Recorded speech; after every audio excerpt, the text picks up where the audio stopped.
दुनिया के आलूदा तरीन शहरों में लाहौर का आज फिर पहला नंबर। मजमूई एयर क्वालिटी इंडेक्स 262 रिकॉर्ड किया गया। भारतीय शहर दिल्ली फ़ज़ाई आलूदगी में दूसरे, जबकि कराची तीसरे नंबर पर है। महकमा मौसमियात के मुताबिक अगले 2 रोज़ तक बारिश का कोई इम्कान नहीं, इसलिए स्मोक बरकरार रहेगी।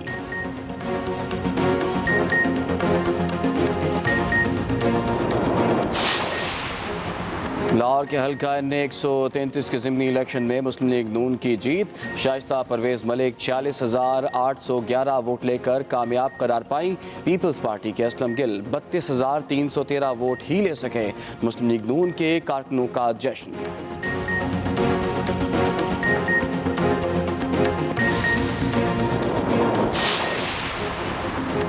सियालकोट वाक़े में मुलव्वस 13 मुल्ज़िमान को आज इंसदादे दहशतगर्दी अदालत गुजरावाला में पेश किया जाएगा। पुलिस अदालत से मुल्ज़िमान के जिस्मानी रिमांड की इस्तदा करेगी।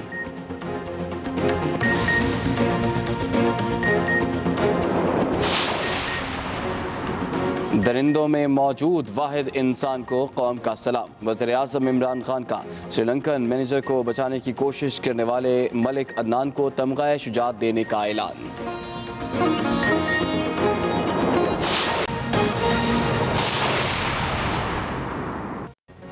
अस्सलाम वालेकुम, एक्सप्रेस न्यूज़ के साथ मैं हूं इमरान सराउला। हेडलाइंस आपने मुलाहिज़ा की। फिलहाल के लिए इतना ही। हर वक्त बाखबर रहने के लिए आप विजिट कर सकते हैं हमारी वेबसाइट express.pk। इसके अलावा आप हमें फेसबुक और ट्विटर पर भी फॉलो कर सकते हैं। तो देखते रहिए एक्सप्रेस न्यूज़ और रखिए हर खबर पर नजर। Welcome back to Expresso. आगे बढ़ते हैं। पीर का दिन है। आई होप कि आपका दिन अब तक हमारे साथ अच्छा गुजर रहा है। नहीं तो अच्छा गुजारने की कोशिश करेंगे। साथ साथ आपको कुछ बताते भी रहेंगे एहतियातों को लेकर। कोविड के बारे में आपको मालूम है कि हम ओमिक्रॉन का जिक्र कर रहे थे। जिस तरह एकदम से वैसे पिछले कुछ दिनों में जिक्र हुआ, थोड़ा सा उसकी शिद्दत मुझे लगता है कि कम है, लेकिन एहतियात बहरहाल बहुत जरूरी है। एनसीयूसी के लेटेस्ट जो स्टैट्स है वो 3 घंटे पहले उन्होंने शाये किए अपने ऑफिशियल ट्विटर अकाउंट के ऊपर। आपके साथ शेयर कर लेते हैं। 6 दिसंबर 2021 टोटल टेस्ट जो कंडक्ट किए गए वो 42,944 थे, जिनमें 336 पॉजिटिव केसेस आए, जो रेशो ओवरऑल 0.78% बनती है। और मजमूई तौर पर पिछले 24 घंटों में 10 अफराद का इंतकाल हुआ कोरोना की वजह से, जबकि इस वक्त 862 ऐसे मरीज हैं जो कि क्रिटिकल हालत में। अल्लाह उन सबको सेहतियाब फरमाए, हमारी दुआ है। लेकिन उसके साथ साथ हम एक बात है जो हमें खुद भी बाज़ाहिर बाज़ औक़ात लगता है बड़ा स्टीरियोटाइप हो जाता है, बट इट्स इंपॉर्टेंट।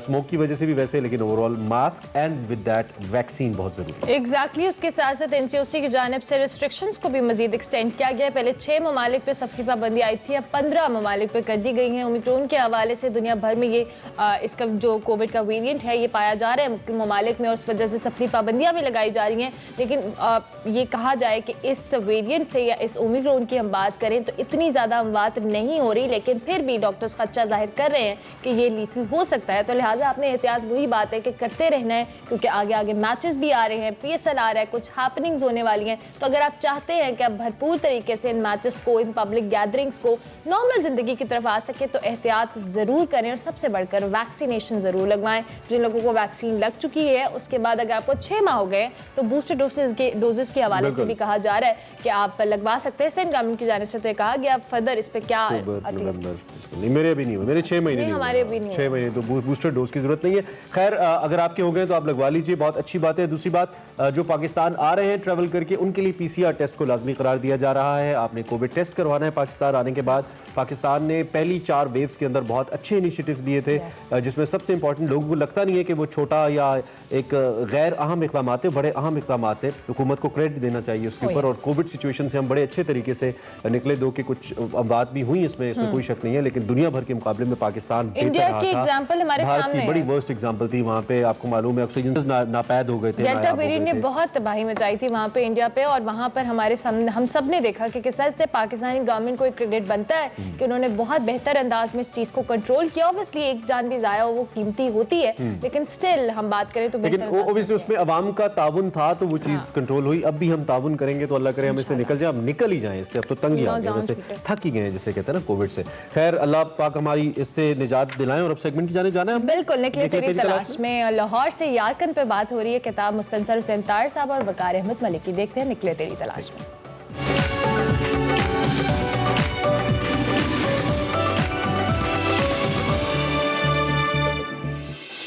अस्सलाम वालेकुम नाज़रीन, मैं हूं वकार अहमद और आप देख रहे हैं निकले तेरी तलाश में। तार साहब से लाहौर से झारखंड के हवाले से गुफ्तगू का सिलसिला जारी है। गुज़श्ता किस्त में हमने तुर्पान के अंगूरों के बागात के हवाले से बात की थी कि कितने ज़बरदस्त और कितने तवील वो बागात हैं। बहुत ही तार साहब ने तफसील से बताया था और कुछ कहावतें भी बताई थी और वो बहुत ही कमाल, बहुत ही इंफॉर्मेटिव था। इस किस्त में तार साहब के साथ जिस मौजू पे हमने गुफ्तगू करनी है, जिस चैप्टर पे हम पहुंच चुके हैं, वो यूँ समझें कि इस पूरी किताब का हासिल है और उसका नाम है कि चीन का लिटिल मक्का, टोयो गांव, हिसाब काफ की गार में अमीन बाजार। वीराने ऐसे कि उनमें से हौल उठते थे, चटियल भड़कते हुए नारे जहन्नम की मानद शोला फशां, और उनके दामन में कुछ अमान न थी और हमारी 3 सवारियां उनके दरमियान बिछी शाहराह पर झुलसी जा रही थीं, बुद्ध की हजारों गारों की यात्रा करने की खातिर। अगरचे हम तो एक आसूदा ठंडक में आराम से थे, फिर भी कहीं से किसी की एक आंच आती थी।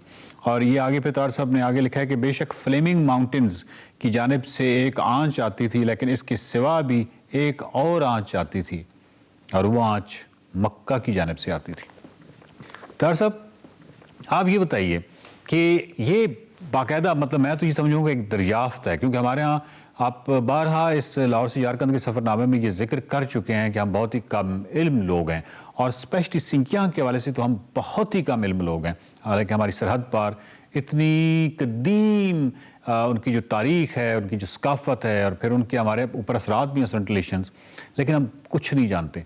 और ये जो लिटिल मक्का है, इसके हवाले से तो कुछ भी नहीं जानते। मेरे लिए तो बिल्कुल ये एक नई बात थी। तो सबसे पहले हम गुफ्तगू का सिलसिला शुरू करेंगे फ्लेमिंग माउंटेन्स के हवाले से कि आप जा तो बुद्ध की जो वो हज़ारों गारें हैं वो देखने जा रहे थे, लेकिन फिर आप किसी और तरफ चले गए। लेकिन फ्लेमिंग माउंटेन्स के बारे में सबसे पहले बताइए। अच्छा, तुर्पान के बारे में ये भी अर्ज़ कर दूँ, जिस तरह मैं पहले कह चुका हूँ कि बहुत प्योर किस्म का, पुरानी तरह का, बिल्कुल महफूज है इगोर शहर, बाकायदा शहर है। वहाँ पे हमने परफॉर्मेंसेस भी देखी, थिएटर की भी। तो पिछले पहर जो शेड्यूल था उसमें था कि हम केव्स ऑफ 1000 बुद्धास देखेंगे। ठीक है। उसके नज़दीक ही एक इलाका है जिसमें पूरी दुनिया से सयाह वहाँ पे आते हैं। वहाँ पे सैकड़ों की तादाद में केव्स हैं और उसमें केव्स ऑफ 1000 बुद्धास का मतलब कम से कम 1000 बुद्धा के मुख्तलिफ रूप और पेंटिंग्स और ये वो बहुत रेयर चीज़। और मुझे इश्तियाक था वहाँ जाने का, क्योंकि मुझे गंदारा में भी दिलचस्पी है। लेकिन हुआ ये कि जब चाइनीज़ ने हमें लिटरेचर दिया सिंकियांग के बारे में काफ़ी, तो वो मैं पढ़ता रहता था। उसमें एक इबारत मेरे सामने आ गई। अच्छा। कि एक जगह है कहीं और उसको टोयो उसका नाम है, और तुर्पान के करीब जो फ्लेमिंग माउंटेन्स हैं उनके दरमियान में वो हज़ारों साल पुराना एक विलेज है। अच्छा। और उसको लिटिल मक्का कहते हैं। यानी जो लोग, जैसा कि मैंने अर्ज़ किया कि बहुत शदीद उनकी ख्वाहिश हज की होती, और ऑब्वियसली हमारे लिए तो बहुत आसान है, हम खुशकिस्मत भी हैं इस मामले के, यहाँ से आप डायरेक्ट चले जाते। लेकिन जो सिंकियांग के मुसलमान थे जी, उनके लिए उन ज़मानों में भी मुझे याद है कि आपके पशु वगैरह से और हमजा की तरफ से बसें आती थी और वो लोग अपने साथ एक डबल रोटी लाते थे ख़ास, वो शायद आपने देखी हो। वो उसकी बोरियां भर के ले आते थे। उनके पास पैसे भी ज़्यादा नहीं होते थे, तो वो चाय बनाते थे, उसमें डुबोते थे और वो बिल्कुल नरम होके बालाई की तरह उनका टेस्ट होता था। और ये लोग आते थे और पहला इनका पड़ाव हमजा वगैरह की तरफ होता, फिर वो पिंडी आते थे और यहाँ कुछ सामान लाते थे जी। और वो इतने मासूम लोग हुआ करते थे कि सिल्क वगैरह की चीज़ें उनको ये भी नहीं मालूम होता था कि ये कितने, इसका भाव क्या करना। वो कहते थे बस जितने पैसे आप देना चाहते दे जाए। ये उनकी ख्वाहिश थी हज पे जाने की। और वहाँ से फिर आते थे, कराची पहुँचते थे, फिर वहाँ शिप पे बैठते थे, बहुत लंबा सफ़र। और उसमें ऑलमोस्ट 20% जो थे रास्ते की सख्तियाँ बर्दाश्त नहीं कर सकते थे। और कहा जाता था कि जो भी काशगर से या सिंकियांग से चलता है हज की नीयत से, और अगर रास्ते में उस रास्ते में उसकी मौत वाक़या हो जाती है तो वो हाजी होगा। यानी ये होना भी चाहिए कि नियत करके निकले हैं तो अल्लाह ताला फिर उस नियत को ही समझता है ना। तो इतना लंबा ये सफ़र हुआ करता था। चुनांचे वहाँ पे हज की जितनी ख्वाहिश है वो उनकी पूरी उस तरह नहीं होती। हम जहाँ भी गए मुझे याद है, अभी बाद में बात करेंगे कि काशगर में हम कूज़ागरों के एक घर में गए। काशगर के कूज़ागर आप जानते हैं कि दुनिया भर में मशहूर। तो वो कूज़ागर ने अपनी वालदा से मिलाया और ये कहा बड़े फ़ख्र से कि ये हाजी है, हाजन है। जब मैंने बताया कि मैं भी इत्तेफाक से हाजी हूँ, मेरी बेगम भी, तो वो पहले से कहीं ज़्यादा मेहरबान हो गई। यानी हज उनकी इतनी ज़्यादा कमज़ोरी, चूँकि सबकी ख्वाहिश पूरी नहीं होती तो वो कहते हैं कि अगर आप हज पे ना जाएं तो आप टोयो चले जाएं। अच्छा, वो सेकंड मक्का है, इसलिए उसको सेकंड मक्का कहा जाता है उन इलाकों में।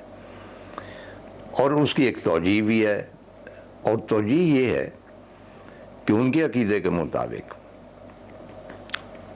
असहाबे काफ की गार जो है वो वहाँ पे मौजूद। अब मुख्तलिफ रिवायतें हैं कि असहाबे काफ कहाँ पे हुए, कुछ तयशुदा हकीकत नहीं है, लेकिन इगोर जो हैं मुसलमान उनका अकीदा है कि असहाबे काफ की गार जो है वो टोयो में मौजूद। चुनांचे जब मैंने ये तफसील पढ़ी तो जाहिर है कि आप जानते ही हैं कि जहाँ भी सब्ज़ गुंबद नज़र आए तो फिर बंदा उधर ही जाता है, किसी और तरफ नहीं जाता। तो मैंने उनसे तज़किरा किया। तो हम जब तुर्पान से चले हैं towards a caves of 1000 Buddhas, तो टाइम कम हो रहा था, हमने वापस भी जाना था। और वो फ्लेमिंग माउंटेन्स की मैं एक आपको तौजीह बता दूँ कि वो सुर्ख रंग के पहाड़ हैं, चट्टान बेआब हो गया, लेकिन उनमें ख़ास कशिश, और गर्मी की वजह से उनमें कुछ बुखारात से उठते हैं और हेज़, और आप जब उनको यूँ देखते हैं तो लगता है कि जैसे इनसे धुआं उठ रहा है। एक तो सुर्ख रंग के और जिस तरह आग लगी हुई, so that is why they call them flaming mountain. मैं थ्रू आउट उनको देखता रहा, तो हेज़ और उसमें फैंसी का थोड़ा सा एलिमेंट करके आप फील कर सकते हैं कि इन माउंटेन्स में देयर फ्लेमिंग फ्लेम्स हैं। तो वहाँ पे हमारे जो थे लोकल मेज़बान मिनिस्ट्री के कल्चर और लिटरेचर के, उन्होंने कहा जी कि आप ये है कि हमारे पास वक्त कम है, तो या तो आप केव्स ऑफ 1000 बुद्धास देख सकते हैं, या ये जो गांव है जो आप कहते हैं वहाँ जा सकते हैं। अच्छा। तो मैंने कहा भाई ये तो आप मुझे कोई चॉइस दे ही नहीं रहे मेरा तो मुंह बल काफ़ी शरीफ ही है ना, तो बाकी बुद्धास तो हमारे पास भी काफ़ी हैं, देख लिए हैं वहाँ गंदारा में। तो एक ख़ास मुकाम पे वो टोयो के लिए अलग सड़क हो जाती, और टोयो जो पहले नज़र आता है तो बहुत एंशिएंट एक कोई बस्ती और चट्टाने हैं और इर्द गिर्द कोई हरियावल नहीं है, डेसोलेशन और गर्मी है। ठीक। और पुराने मकानों में जो मतलब कि उनकी शक्ल से लगता है कि अब एक कोई 1000 साल पुरानी बस्ती।